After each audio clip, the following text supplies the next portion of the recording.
Assalamualaikum dan salam sejahtera diucapkan kepada semua murid tahun 4. Kita bertemu kembali untuk subjek pendidikan kesihatan. Tema minggu ini ialah Bukan Ku Pinta dan tajuknya ialah Terselioh. Objektif untuk minggu ini ialah murid dapat menjawab sekurangnya 2 soalan pemahaman dengan jawapan yang betul. Murid boleh buka buku teks, muka surat 101. Okey, dekat sini murid akan dapat lihat tajuknya ialah terselioh. Okey, dekat sini kita boleh lihat punca, gejala, tempoh untuk sembuh, cara rawatan dan cara bantu mula. Okey, pada minggu lepas kita telah belajar tentang kecederaan lebam. Okey, pada minggu ini pula kita belajar kecederaan terselioh. Okey, murid boleh tengok gambar ini. Okey, terselioh ni bermaksud ada kecederaan kepada kaki kamu apabila kamu terlebih pusing daripada had yang ditetapkan. Okey, contohnya dekat sini murid akan lihat anak panah ni, nampak tak dia berpusing ke arah sana. Bila dia berpusing, dia terlebih pusing, dia akan menyebabkan terselioh. Okey, kita tengok dengan lebih lanjut dan lebih dekat lagi. Okey, punca terselioh ini. Okey, puncanya ialah terpijak permukaan yang tidak rata. Okey, contohnya murid berjalan-jalan kemudian murid terpijak batu. Jadi bila terpijak batu tu murid boleh terselioh. Dan juga apa-apa permukaan yang tidak rata boleh menyebabkan terselioh sebab murid mungkin kadang-kadang tak perasan permukaan tersebut tidak rata dan murid berlari ataupun berjalan pun boleh terselioh.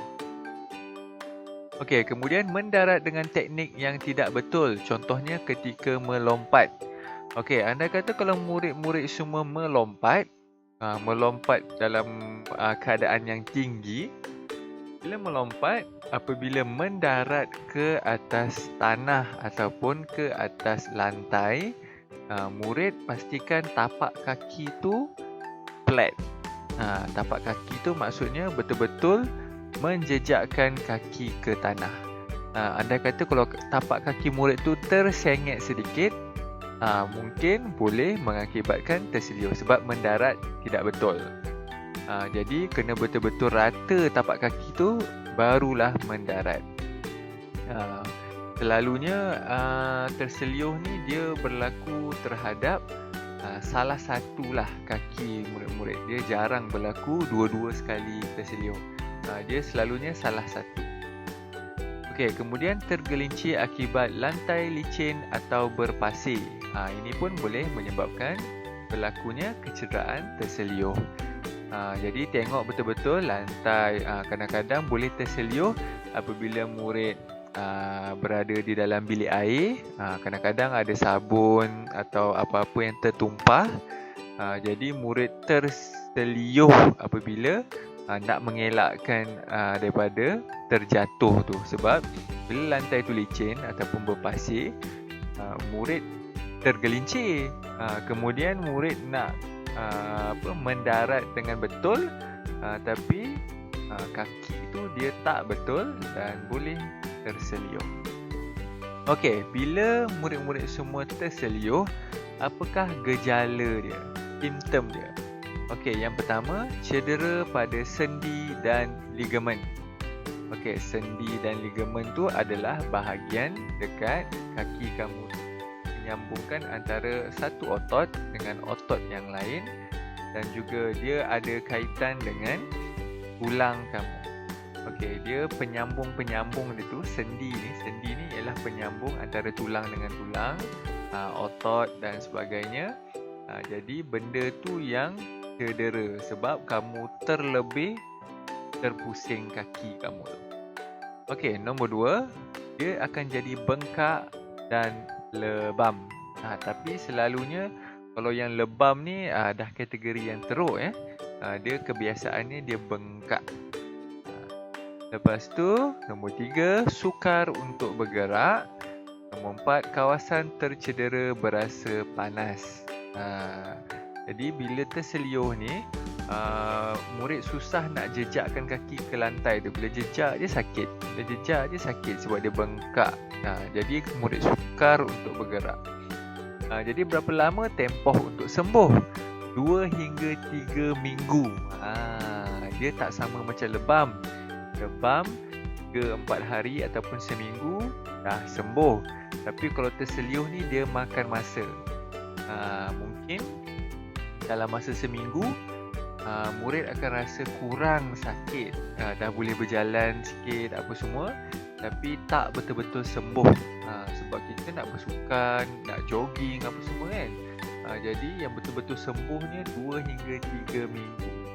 Itu pun dengan rawatan yang betul.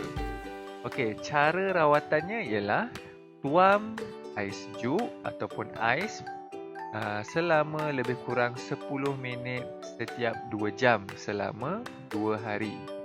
Kemudian tuam air panas dan sejuk selang-seli selama lebih kurang 10 minit 3 kali sehari selepas 3 hari kecederaan. Okey, hari yang pertama dan kedua tu gunakan ais sahaja. Sebab apa kita guna ais? Sebab kita nak elakkan daripada kaki itu bengkak dengan lebih teruk. Bila kaki itu bengkak, cara nak surutkan dia adalah menggunakan ais. Kemudian panas dan sejuk ni, air panas ataupun ais ni selang-seli sebab kita nak melancarkan darah tu. Sebab bila darah tu dia dah tercedera, mungkin dia ada darah tu beku sikit, sebab itulah dia lebam. Jadi kita kena tuamkan dia supaya dia lebih lancar dan juga tidak bengkak yang teruk. Okey, cara bantu mula. Okey, bantu mula ni bermaksud apabila mungkin diri kamu ataupun kawan kamu yang tercedera, dia apa cara yang kamu boleh bantu dia pada ketika itu. Okey, yang pertama, rehatkan bahagian yang mengalami kecederaan. Okey, kalau anda kata kaki terseliuh, jadi kenalah duduk ataupun baring. Dia terseliuh, dia adalah bahagian sendi. Boleh jadi kaki ataupun pergelangan tangan. Pergelangan tangan pun boleh terseliuh.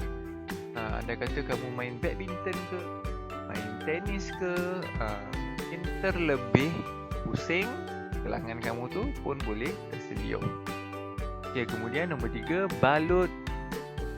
Okey, nombor 2, tuam air sejuk selama lebih kurang 10 minit selang 2 jam. Okey, ni ais lah, maksudnya benda yang sejuk kita gunakan ais. Nombor 3, balut kawasan yang tercedera dengan kain balutan yang bersih bertujuan untuk mengenakan tekanan pada anggota yang tercedera. Okey, bila kamu terseliuh, kamu dah tak boleh nak banyak gerak dekat bahagian yang terseliuh tu. Jadi kita balut je supaya dia tak bergerak banyak. Bila dia bergerak banyak, dia lambat elok, lambat sembuh. Kita kena tegapkan dia. Okey, kemudian nombor 4, tinggikan anggota yang tercedera melebihi aras jantung. Okey, anda kata kalau kaki kamu yang tercedera, kenalah tegakkan dia, baring ataupun duduk. Kalau tangan pun sama juga. Okey, dan akhir sekali nombor 5, rujuk pengamal perubatan. Okey, anda kata kalau dah terseliuh tu mungkin teruk, jadi jumpalah doktor untuk rawatan lanjut. Okey, ini adalah keadaan dia, informasi dia semasa kecederaan dalam tempoh 48 jam iaitu 2 hari. Dilarang menyapu minyak urut atau lotion panas, menggunakan pek panas dan bergerak aktif untuk mengelakkan kecederaan lambat pulih. Ni seperti yang cikgu cakap tadi, tak boleh banyak bergerak dan kurangkan pergerakan aktif. Kemudian orang selalu silap. Bila terselioh saja, sapu minyak panas, lotion panas sebenarnya tak bagus sebab dia bengkak. Bila bengkak, kita kena tuam ais, bukannya letak minyak panas. Minyak panas ni untuk kalau kita nak bersedia untuk nak bersenam ke ataupun apa-apa, jadi gunakan minyak panas tu untuk panaskan. Jadi bukannya untuk mengelakkan bengkak ataupun lebam.